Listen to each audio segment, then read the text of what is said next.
ang Kongreso. Magiging neutral daw ang impeachment report. I will make sure that the presentation of evidence will be allowed and given free, will flow freely. Kaya lang yung decision, hindi naman nangangahulugan na evidence o hindi evidence-based political ito. Pero yung bilang presiding officer ay pagkakaroon sa copy at sa Oy, mag-ano na? Ay, wala pa pala. Para tiyakin ang mga ebidensya. Para sa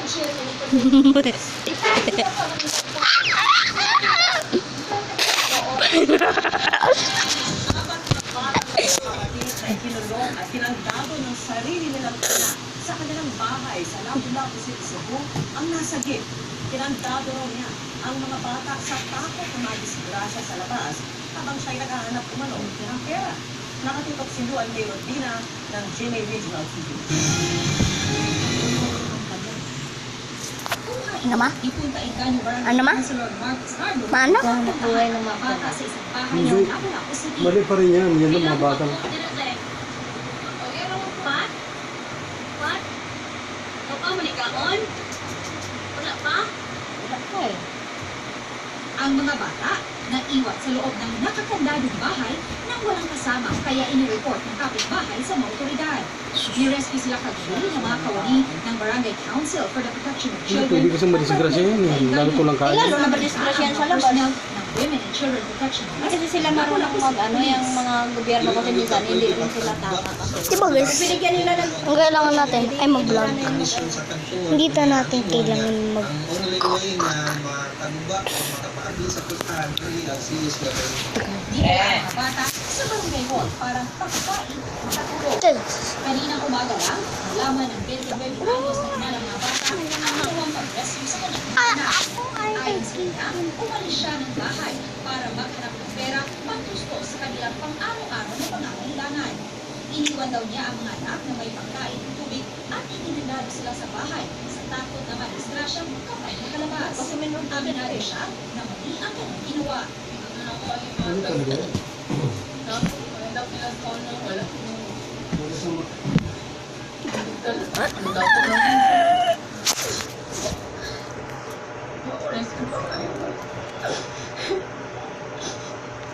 Ayon sa 6 anyos na panganay na anak na babae na nag-aaral sa grade 1, 2 araw na siyang absent sa klase.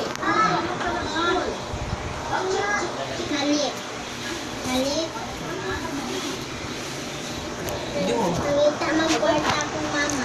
Oh, kita ito na. Ang bata ang makapagsabi nga ng totoo. CSWD, mga bata habang na-assess ang parenting capability ng ina.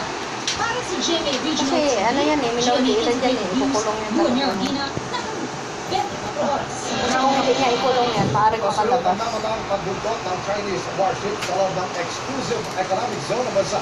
Posibleng magpadala na rin yan ang Pilipinas para sumabay sa mga resupply mission ayon sa National Task Force on the West Philippine Sea. Taliwas ito sa posisyon ng National Maritime Council para hindi lumala ang tensyon. Nakatutok si Chico Gaston. Ayun guys. Kita. Ay, napakan mo. Ayun no. Ang sinasabing kauna-unahang Selfie, bago mo matang. Selfie. Sa mga barko ng PCG Lagi po yan mga. ang warship kamay bow number 500 lumapit ng hanggang 300 yards mula sa BRP Pagbuaya.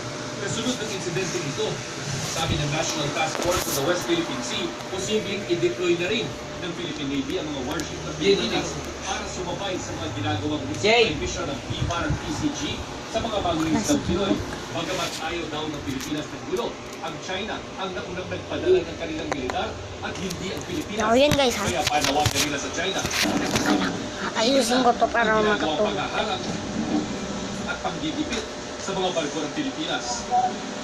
China has taken this route of escalating.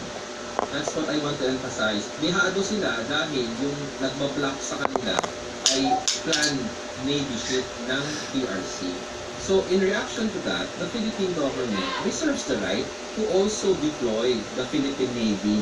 Kasi hindi naman tayo ang nauna dito eh. Taliwas ito sa posisyon ng National Maritime Council na na nauna lang nagsabi na ayaw nilang humantong sa sitwasyong militar ng China laban sa militar ng Pilipinas sa West Philippine Sea. Muli iginiit ng National Maritime Council kanina, hindi ipadadala ang mga barko ng Philippine Navy para di lumala ang tensyon. Naiintindihan namin yung feeling ng ating mga kababayan. Bakit hindi natin ilagay ang Navy? Very clear ang ating presidente na lahat ng dispute, conflict situations ay gagawin natin sa peaceful means of diplomatic actions and mechanisms. Kasi pag Navy, nagkakaroon ng nag-escalate. And we don't know what will happen. And there is a misunderstanding, misinformation. Pero ayon kay Panaya, Tingnan mo, Adip, kung may kanin pa, Dip. Tayo naman yung bigla. Marami pa? Magsuporta sa ating mga mga staff.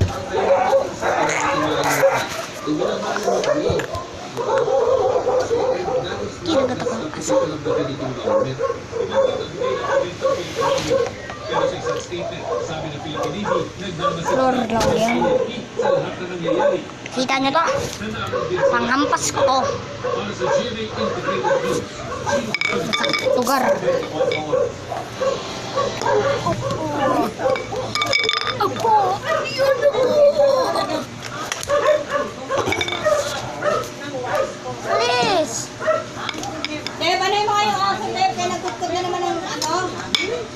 Pulikating kita ulit. Yung aso, nagtutog na naman. Isang oras lang mula nang magbukas, sold out Selfie. agad kanina umaga ang 40 pesos na bigas sa Pasay City Public Market sa ilalim ng Rice Control Program ng Department of Agriculture.